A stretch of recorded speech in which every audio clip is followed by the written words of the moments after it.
C'est la télé désenchantée. Bienvenue sur la télé désenchantée. Bonjour mes chers amis, je suis aujourd'hui avec Cécile Hernandez. J'ai une grande chance de pas voir aujourd'hui. Bah, c'est moi qui l'ai changé. On est sur Paris aujourd'hui. La télé désenchantée arrive sur Paris parce que jusqu'à présent c'était pas encore le cas. Donc je te remercie vraiment beaucoup parce que je sais que tu es beaucoup occupé. Ce matin c'est un entraînement. Là tu m'as accordé un peu de temps ce midi, on a partagé un petit peu, génial. Et donc l'idée en tout cas, tu sais que sur la télé désenchantée, c'est de parler du bonheur. De la réalisation. T'es bien tombé, j'ai envie de dire. On reviendra un petit peu évidemment sur ton parcours. On reviendra aussi sur... alors bien sûr qu'il y a la maladie, mais j'avais plus envie de parler de différence, la sclérose en plaques. Et puis tu es une championne. On a pour la première fois une vraie championne, une médaillée olympique. Ça c'est super. Et elle est là, on la montrera tout à l'heure. Voilà, c'est histoire un petit peu de partager là-dessus. Et puis peut-être que ça va donner envie à d'autres de dire oui, et oui c'est possible, moi aussi je peux y arriver, quoi. Alors toi, tu es une vraie sportive. Je suis une vraie sportive, j'ai commencé le sport toute petite. J'ai dû monter sur des skis, j'avais à peine 1 an et demi et quelques mois. Je suis du sud de la France, donc on a la chance dans le sud de la France d'avoir un décor assez top avec la mer et la montagne dans un petit rayon. Et du coup, j'ai commencé le ski très tôt, après j'ai fait du volley pendant très longtemps, j'ai joué au tennis, puis j'ai découvert le BMX. J'ai fait du BMX. Ton papa était sportif ou pas? Ouais, mon papa était sportif, ma maman était sportive, mon frère était sportif, donc voilà, une famille de sportifs. J'ai toujours fait du sport en compète. Ensuite... Pourquoi que la compète? Parce que si tu en avais besoin? Ouais, je suis une compétitrice en fait. Et je me suis souvent posé la question, pourquoi la compète? Toujours la compète. Pourquoi? Tu pourrais faire du sport sur la compète? Non. Non? Ça serait compliqué? Ouais, ça serait compliqué parce que... en même temps, je fais de la compète déjà contre moi-même, mais j'ai aussi besoin de qualifier ce que moi je fais par rapport aux autres, ce que les autres font. Ta vraie belle histoire, ta première vraie belle histoire d'amour, c'est avec le BMX? Ouais, c'est ça. Le BMX parce que mon frère en faisait et du coup j'ai eu un vélo et j'ai rapidement eu un bon petit niveau et puis j'ai décroché des sponsors et puis on m'a inscrit en championnat de France. Puis et là t'avais quel âge? J'avais entre 11 et 20 ans. D'accord. Voilà, donc ça a duré quand même 10 saisons.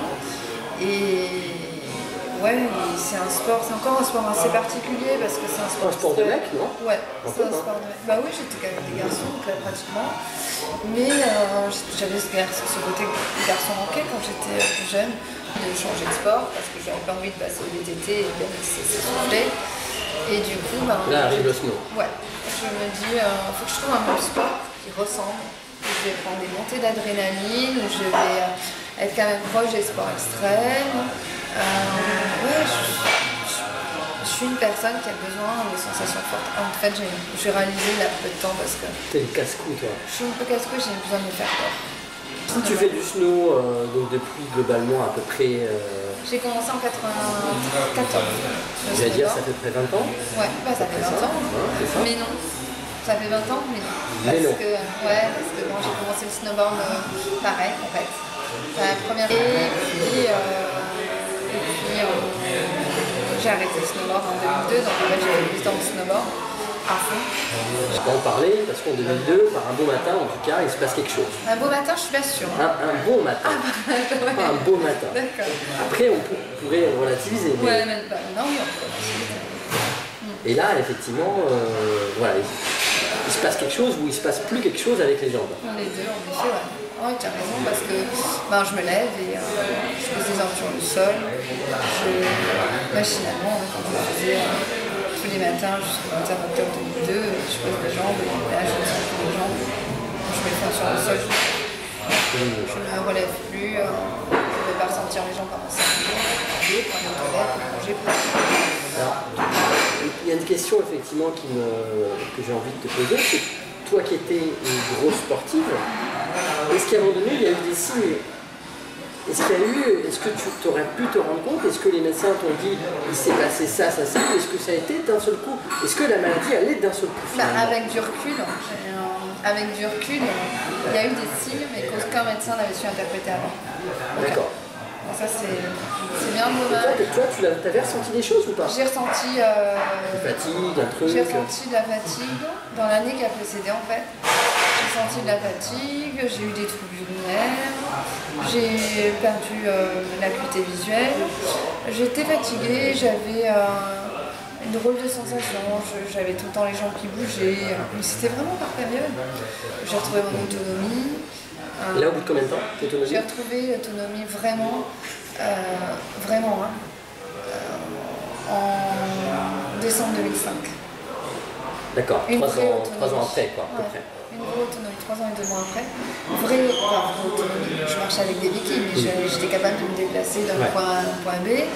Justement, en 2005, quand la maladie a commencé à se stabiliser, du moins que j'arrivais à être plus autonome, avec le jeune homme qui partageait ma vie, on a décidé de mettre en route un bébé. Donc c'était en 2006, janvier 2006, et je suis tombée enceinte jour pour jour, un an après l'arrêt de mon traitement. Donc le 11 janvier 2007, je suis tombée enceinte le 11 janvier 2007 et j'ai donné naissance à une petite fille en septembre 2007. Donc une petite Victoire Léonore. Et ça a été un cadeau du ciel, quoi. Ouais. Et puis, depuis le jour de la vie, je me suis rendu compte il n'y a pas très longtemps que c'était un pied de nez, cette longueur de... en fait, sclérose en plaques, il y a 17 lettres, et Victoire Léonore, il y a 17 lettres. Et avant, je disais tout le temps 17 lettres tatouées à jamais sur ma vie. Dans mon livre, j'ai beaucoup parlé de ces 17 lettres parce que je n'arrivais pas à dire les mots sclérose en plaques. J'arrivais pas à dire ces mots-là parce que... Pourquoi? Parce qu'il y avait... j'étais dans le déni. J'étais dans le déni, j'étais dans la frustration de cette nouvelle vie, j'étais dans la colère, j'étais dans le déni. C'était quoi à l'époque ta relation avec le handicap et les handicapés? Aucune. T'étais pas handicapée? Non, alors avant mon handicap, avant 2002, je n'avais aucune relation avec personne handicapée, je ne connaissais pas de personne handicapée. Ou vaguement 2-3 personnes dans le village dans lequel j'habitais, de vue, que tu regardes un peu bizarre parce que tu connais pas, parce que tu sais pas. Et puis après, au début, j'étais tellement dans le déni pendant très longtemps. Je me dis c'est pas possible, c'est un cauchemar. Comme c'était passé au réveil, j'avais l'impression... Oui, c'est un mauvais rêve, je me réveillais, c'est pas moi. Ça peut pas m'arriver, c'est pas possible. Ouais. T'es là. Donc c'est quand je te dis le déni, dans la colère, dans le rejet, c'est vraiment ce qui... J'ai l'impression que c'est ce qui habite les gens pendant les premiers temps. Surtout que moi, on a porté le diagnostic de suite en fait. Donc du coup j'étais... Pas le temps de t'habituer, quoi. Non, pas le temps de me dire qu'est-ce que ça pourrait être. Donc j'en ai pris conscience en fait en 2006 quand il y avait ce projet de bébé et j'ai eu une interview dans un magazine féminin et j'ai reçu tellement de témoignages, de jolis témoignages des gens à la lecture de ces 4 pages dans ce magazine, que je me suis rendu compte que des gens, qu'en acceptant de dévoiler au grand jour, parce que c'était la première fois que j'en parlais ouvertement, que je faisais du bien aux gens. Et en fait, c'est ce que je dis toujours, la vie c'est un échange. Et que les gens, en fait, en me disant que je leur faisais du bien, me faisaient du bien. Et en boucler un peu la boucle parce que tout le monde se trouvait heureux dans cette situation-là. Et j'ai réalisé que finalement, qu'en fait j'étais une personne handicapée, que de toute façon on ne pouvait pas refaire l'histoire. Donc il fallait que je me reconstruise avec ça, que là j'étais dans un projet de bébé, donc il fallait avancer parce que j'allais donner la vie à mon enfant et que cet enfant il fallait le porter, s'en occuper et tout. Donc il fallait que je prenne la vie, que je grave la vie à pleine main, que je l'attrape à pleine main et que du coup j'aille de l'avant.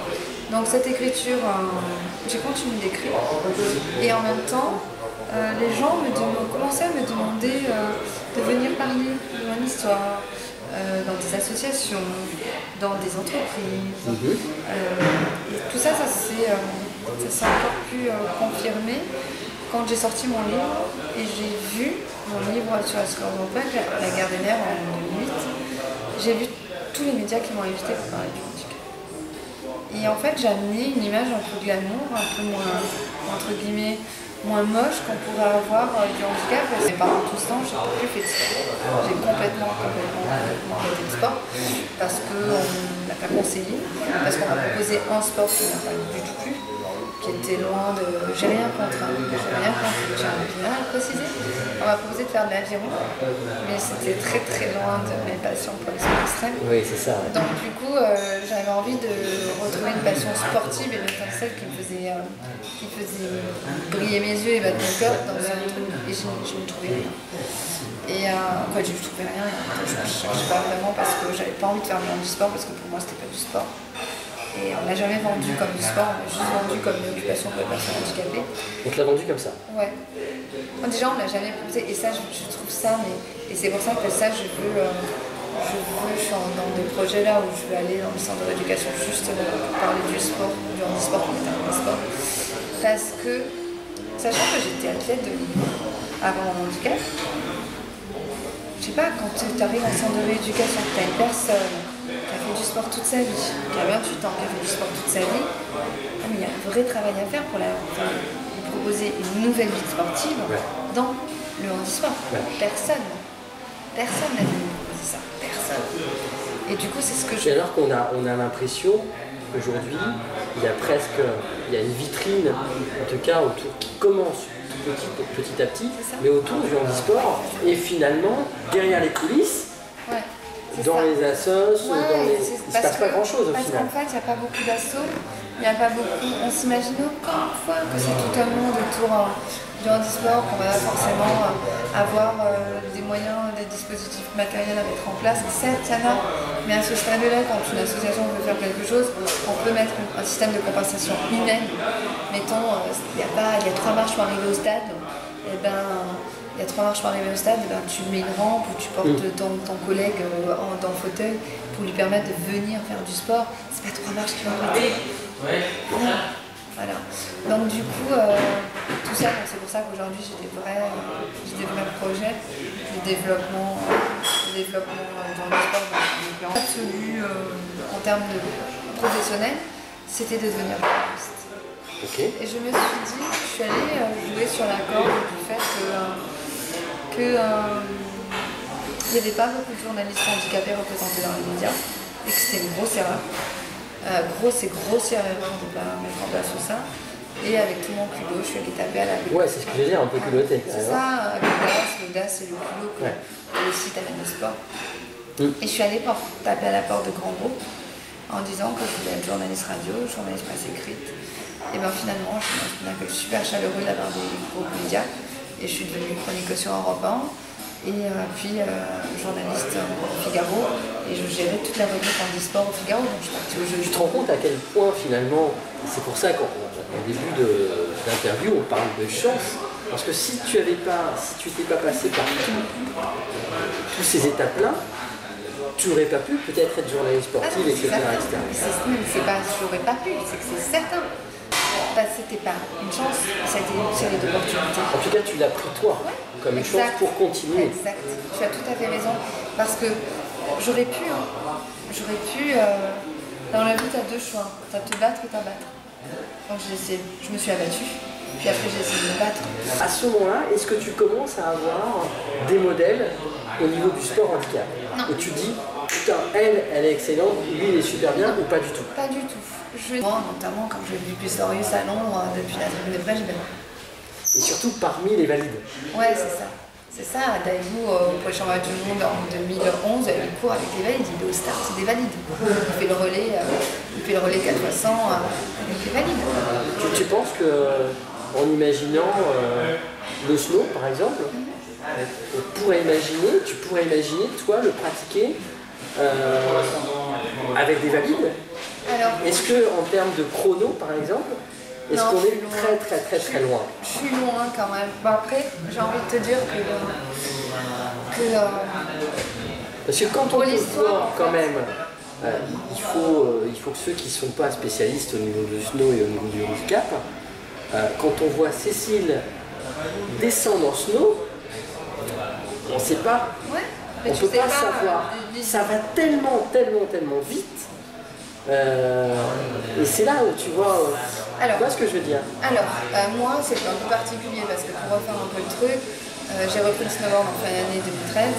En février, en janvier, je me retrouve à la Coupe du Monde. En février, une deuxième. Le 11 février, je suis sélectionnée pour les Jeux. Un mois et 3 jours plus tard, je suis au départ des Jeux. Je suis au départ des Jeux, pour nous, c'est à 10h.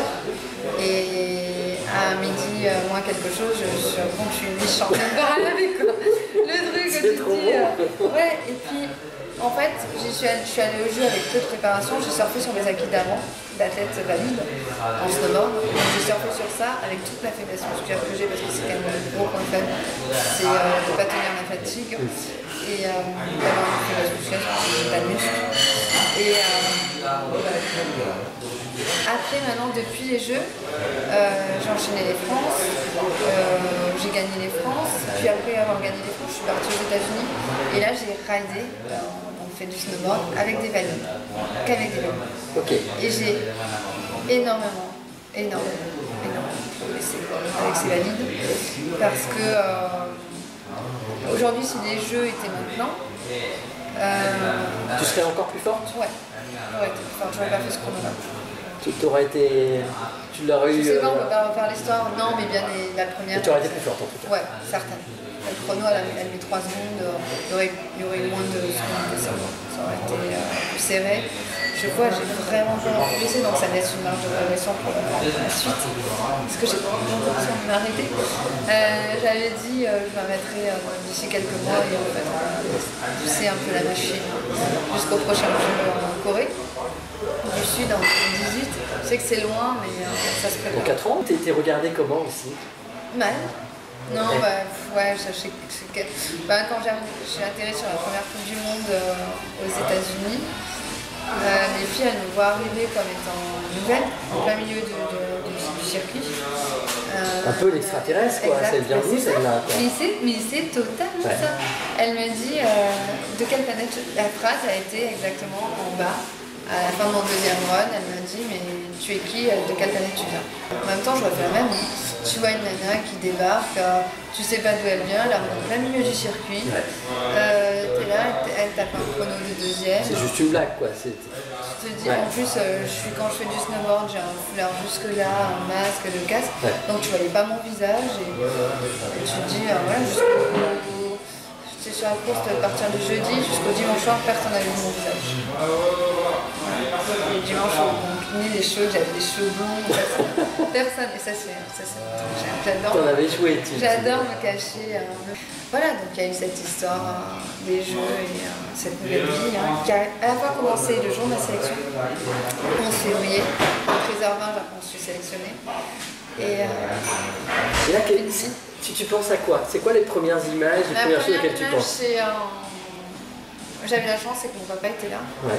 Et j'étais très contente que mon papa prenne la nouvelle avec moi. Et après. Pensais ta maman, certainement aussi. Ouais, parce que j'ai perdu ma maman et ma mère a dépensé tellement d'énergie à crier à l'injustice de la vie. Et du coup, c'est pour ça que sur le podium des Jeux, que ce soit pendant la cérémonie, des fleurs, j'arrêtais pas de pleurer. Et après. Il y a la petite larmichette qui arrive. Dès qu'on parle de la maman, ça me fait peur. Et après, quand j'ai eu directement ma médaille, j'ai fait une chose, j'ai montré au ciel, parce que je savais que maman elle était là pendant la cérémonie des médailles. Ouais. Et oui, je suis très sensible à ce sujet-là. C'était un truc de ouf, tout le monde me disait, alors la médaille, tu vises la médaille, tu vises la médaille. On t'a mis la pression? Ouais, je l'avais la pression parce que, si tu veux, les forces vives de la Fédé, c'est pour tout mobiliser, à la fois pour faire se reconnaître mon handicap, monter mon dossier, la licence internationale, mon dossier médical, tout le monde s'est mobilisé. Et j'avais cette pression aussi de la Fédé parce que tu te mobilises en un mois, tu mobilises tout. Maintenant, on a fait tout ça pour toi, donc, et donc maintenant. Il faut que tu ailles la chercher. Ouais. Il faut que tu ailles la chercher, et puis la première personne qui me met cette pression, c'est ma fille. Parce que ma fille, elle était là à me dire. Maman, je te vois jamais, je l'ai vu 5 jours en 2 mois. Elle me dit, maman, je te vois jamais, C'est pour aller chercher une C'est médaille. aussi hein. difficile la vie en tout cas de championne valide Ah, mais c'est pareil. que hein. Andy quoi. C'est On a, pareil quoi. on a le même rythme. Moi, je fais du sport tous les jours, je travaille plus. En même temps, j'ai la belle vie. Parce que Est-ce que tu arrives du coup à imaginer quand tu arrêteras la compétition, à te dire continue à faire du sport, mais sans cette grosse vétéran. pression. Non, je pense que en Tu espérant. feras complètement autre chose ou- Non, je fais du sport dans une compétition moins haut niveau, mais j'ai envie de mettre au tennis fauteuil en fait. Et ça, tu peux faire des petits tournois à droite à gauche. Mais, là, pour tout te dire, là je te dis ça là maintenant, mais je me suis jamais posé la question. Pour l'instant, je vis chaque. Tu profites. Ouais. Et puis je vis chaque jour d'entraînement les uns après les autres en me fixant des objectifs et tout et tout. Voilà, mais je suis tellement chanceuse. Je pouvais pas rêver mieux. Je pouvais pas, ma vie c'était le sport. Voilà, il n'y a pas de hasard, on le disait tout à l'heure, et je crois vraiment à toute cette alchimie de la vie en fait. Et d'ailleurs, l'alchimie c'est un peu mon livre de chevet. Mais voilà, je suis. Ouais, si on devait parler du bonheur, la définition du bonheur, c'est pour moi, c'est ma vie actuellement. Quoi. Voilà. Moi je suis très content parce que tu es la première sportive que j'interviewe. Ah, bah, je suis fière. Moi aussi je suis super content, j'espère qu'il y en aura plein d'autres parce que tu sais, J'espère voilà, aussi. le sport c'est aussi mon moment. Mais du coup c'est génial. C'était la parenthèse, je suis super content. Bah, je suis ravie aussi alors. On la montre cette médaille? Allez, on la montre. On la montre. Hein. Ta-ta-ta-tan. Moi je vais remercier en même temps parce qu'on est accueillis aujourd'hui au bistrot le 15e, Ouais. du 15e. Donc merci à eux, il y avait un petit peu de bruit. Ouais, super bien accueilli. Regardez comme elle est belle. Waouh, elle est super belle. Elle est super lourde aussi. Imaginez, je n'ai jamais tenu une médaille olympique, évidemment. C'est ça. Et donc, Mais c'est elle lourd, est hein. lourde. Très très lourd. Hein. C'est ça parce qu'on se rend pas bien compte et tout. Oui, Mais ça c'est fait 700 grammes. Donc là, vous ne voyez pas tous, mais en tout cas, voilà, c'est 2014. Voilà, tu as les... Donc là, c'est en braille, parce qu'il y a des athlètes déficients visuels qui sont en jeu. Là, tu as donc le cyrillique là, pour les paralympiques, et là, tu as en écrit en anglais. Voilà, c'est ça. Voilà. Le logo de Sochi. Ça fait une drôle d'impression de la tenir. Hein. Et Moi, puis, c'est elle est surtout jolie. pas la mienne, mais ça Elle fait est une drôle jolie. d'impression. C'est vrai qu'elle est très très belle. Elle est ouverte chez moi, je la regarde tous les jours. Et Ouais, j'imagine. C'est ça aussi le bonheur. hein. c'est ça, je m'en lasserai jamais. C'est fou, hein, c'est quoi 10 cm, 10 cm. Ouais, un joli disque. Ça illumine, hein, ouais, ça mais illumine elle la tient vie. bien dans la main en tout cas. Ouais, hein, c'est ça. Ça illumine ma vie et je pense que ça va. Quoi qu'il en soit, bien sûr que je cherche les performances à suivre, mais celle-là, elle aura marqué ma vie. C'est la première fois que le snowboard, je suis la première médaillée paralympique d'argent de l'histoire du snowboard. Du coup, tu rentres dans l'histoire et tu marques l'histoire. Et les gens étaient sensibles à ce parcours un peu fulgurant et surprenant. Je me sens un peu bête, moi je la tiens, j'ai aucune Non, non, légitimité. ah si, mais Je suis un peu fou, moi. non, je suis tellement fière de cette année. Qu'est-ce que tu as envie si on se donnait un petit peu une petite conclusion, c'est vrai qu'on s'est raconté plein de choses, mais quel Moi, je suis à message l'aise, t'as hein, envie... regarde. Ah ouais, mais carrément, ça me fait plaisir. Qu'est-ce que tu as envie de donner comme message, toi, pour les valides, pour les non-valides, mais message un peu qui t'appartient en tout cas. La vie, il y a une phrase que j'ai apprise pardon, qui m'a marquée parce qu'elle est très choc en fait. Mais elle me correspond tellement et je pense qu'elle correspond à plein de gens. Parce que, alors moi, mon épreuve dans ma vie, ça a été mon handicap, pas que. Ça a été la partie de ma maman. Après, je me suis séparée du papa de ma fille, qui a été mon mari pendant 10 ans. Et en fait, j'ai lu une phrase. Elle peut vraiment paraître violente, mais en même temps, c'est tellement vrai. La phrase, elle dit la vie, elle est faite de haut et de bas, parce que si elle était droite, ça veut dire qu'elle est sur le bas. Et c'est vraiment l'image de c'est l'électrocardiogramme, quoi. Tu vois le haut et le bas, et après, quand la vie s'arrête. Donc du coup, C'est chez Choc. C'est choc, mais en même temps, C'est c'est... tellement vrai. Ouais. On est tous, quelque part, tous les jours, être ouais, cool, tout va bien, c'est pas vrai. Ça, c'est dans les contes de fées. Et encore, dans les contes de fées, il y a toujours un méchant. On dit toujours après la pluie, le beau temps, c'est-à-dire, regarde, il pleut des troncs d'eau, il est en Ouais, et puis là, on a... Et voilà. ça va Donc, du coup, se dire que voilà, de toute façon, dans la vie, on rencontrera toujours des hauts, on rencontrera toujours des bas. Et ça veut dire qu'on est vivant. Alors, go. La vie, elle ne s'arrête pas, elle change. Moi, ma vie, elle s'est arrêtée, oui, la vie d'avant s'est arrêtée. Elle a fondamentalement changé. Il faut être à l'écoute. Ouais, il faut être à l'écoute, comme tu le disais tout à l'heure. Il faut être à l'écoute de ces changements. Il faut se dire, certes, je fais le deuil d'une vie d'avant, peut-être, parce que mon mec m'a quitté, ma nana m'a quitté, donc c'est plus la même, mais je repars. Alors certes, ma vie, elle sera plus comme avant, mais elle sera peut-être encore meilleure qu'avant. Donc du coup, quand les choses, en anglais, je suis très programme. En anglais, on dit les choses arrivent pour une raison en fait. Et du coup, c'est vrai. Et il y a une phrase qui me correspond vraiment aussi. C'est une phrase d'Albert Einstein qui dit, et donc on revient sur le vélo, et qui dit la vie c'est comme le vélo, il faut avancer pour ne pas perdre l'équilibre. Oui, d'accord. Voilà. Donc c'est simple, faut relativiser, c'est pas facile à dire, ça demande souvent un travail sur soi, mais c'est un vrai bonheur d'arriver à se dire, bah, tu vois, ça je me serais pris la tête, et bien aujourd'hui, allez, je laisse couler, je fais autre chose. C'est le bonheur, c'est pas comme dirait, c'est pas simple comme le bonheur demande aussi un travail sur soi-même. On a une quête du bonheur. Puis il faut l'inviter. Ouais. Et puis le positif attire le positif. Donc soyons positif. Ouais. Envoyons des vibrations et on n'est pas attentiste. Ouais, il y a des choses, elles n'arrivent pas comme ça. Ça, comme tu dis, ça se mérite. Et moi aujourd'hui, j'ai eu plein de ouais, j'ai vraiment des coups durs, quoi. Et puis finalement, voilà, ça, ma fille, c'est ma beauté, mon trésor, ma princesse, mon amour. Elle est encore, ma fille, c'est une médaille. C'est la médaille à moi, quoi. Ouais, c'est mon trésor. Mais du coup, je suis les gens, il faut pas être attentiste. Il faut quand même aller chercher, aller bousculer le destin, aller générer du positif si on veut obtenir du positif. Moi, je vais aussi donner un proverbe, et on dit souvent aussi, aide-toi, le ciel t'aidera. C'est ça. Ah, c'est vrai. Et ça vient pas tout seul, quoi. Ben, c'est ça. Regarde, le positif attire le positif, c'est la même chose. Et mon oncle disait souvent ça, aide-toi, le ciel t'aidera. Et ouais, c'est toujours pareil, le respect des autres commence par celui qu'on a pour soi-même. Respectez-vous, projetez-vous dans l'image qu'on a envie de retenir de vous.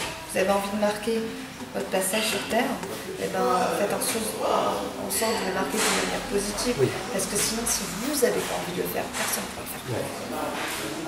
Voilà. Oh, c'était claque. Non, mais c'est vrai, quoi. J'ai adoré ce moment. Ouais, moi aussi. Oh, C'est un joli moment d'échange. Ouais, c'était bien, c'était super bien. Ouais, c'était encore différent. À chaque fois, tu sais, c'est différent des personnes que je rencontre. Parce que, comme a dit un philosophe, qui est Robert Zahn, on a tous un point commun, c'est qu'on est tous différents. Ouais. Donc du coup, ça ne peut être qu'à chaque fois. On est une partie, en tout cas, de cet arc-en-ciel et voilà, les gens qui commencent à connaître un petit peu la télé, le logo est effectivement un arc-en-ciel. Et donc on est une des couleurs, une des teintes de l'arc-en-ciel. Mille merci à toi. Ah ben, avec grand plaisir. Vraiment, grand merci. J'espère que vous avez pris autant de plaisir à nous regarder. On sait qu'il y avait un petit peu de bruit, mais c'est normal. On était dans un resto, c'est la vie. Les invités vraiment adorables avec nous. On a été coucounés, on a été dans un endroit tranquille, peinard, c'était super bien. Et je te propose en fait de terminer par une petite photo. Avec plaisir. Pour marquer le truc. Avec plaisir. Au revoir et merci. Au revoir, merci. Qui est-ce qui appuie, c'est moi? Vas-y, Son tiens. côté. On se recoiffe un peu. Allez, vas-y, recoiffe-toi. Yes. C'est bon. Eh bien, merci mes chers amis. Je souhaite plein de belles choses plein de bonheur, plein de réalisations, à votre manière, c'est ce qu'on disait. Et puis à très vite, je vous embrasse, je t'embrasse. À très bientôt mes chers amis. Et soyez heureux. À bientôt. Ciao. C'est la télé désenchantée. Pour ceux qui œuvrent à un monde meilleur, c'est la télé désenchantée. Pour ceux qui aiment partager, c'est la télé désenchantée. Pour ceux qui veulent trouver le bonheur, c'est la télé désenchantée. Toi aussi tu peux la partager.